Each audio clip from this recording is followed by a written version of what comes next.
હવામાન વિભાગ દ્વારા આજે જમ્મુ કાશ્મીર, લદ્દાખ, ગિલગિટ, બલ્ટિસ્તાન અને મુઝફ્ફરાબાદમાં ભારે વરસાદનું ઓરેન્જ એલર્ટ આપવામાં આવ્યું છે. તો આસામ, મેઘાલય, છત્તીસગઢ, કોંકણ, ગોવા, મધ્ય મહારાષ્ટ્ર અને તેલંગાણામાં પણ ભારે વરસાદની આગાહી આપવામાં આવી છે. જ્યારે અંદમાન નિકોબાર ટાપુઓ, આંધ્રપ્રદેશ, કર્ણાટક, કેરળ, માહે, કોંકણ, ગોવા, લક્ષદ્વીપ, તમિલનાડુ, પુડુચેરી અને કરાઈકલના કેટલાક વિસ્તારોમાં ભારે પવન ફૂંકાવાની શક્યતાઓ છે. તો બીજી તરફ હવામાન વિભાગે આજે દિલ્હીમાં ગાજવીજ સાથે હળવાથી મધ્યમ વરસાદની આગાહી કરી છે. રાજધાની દિલ્હીમાં વરસાદી માહોલ જામ્યો છે. તો મુંબઈના અનેક વિસ્તારોમાં પણ વહેલી સવારથી જ ધોધમાર વરસાદ વરસી રહ્યો છે.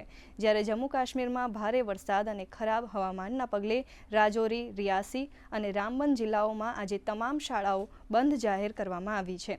ઉપરાંત હવામાન વિભાગે ભૂસ્ખલનને લઈને એડવાઇઝરી જાહેર કરી છે. જમ્મુ કાશ્મીરના રિયાસી જિલ્લાના બડોરા વિસ્તારમાં ગઈકાલે રાત્રે ભૂસ્ખલનમાં 2 લોકોના મોત નીપજ્યા હતા.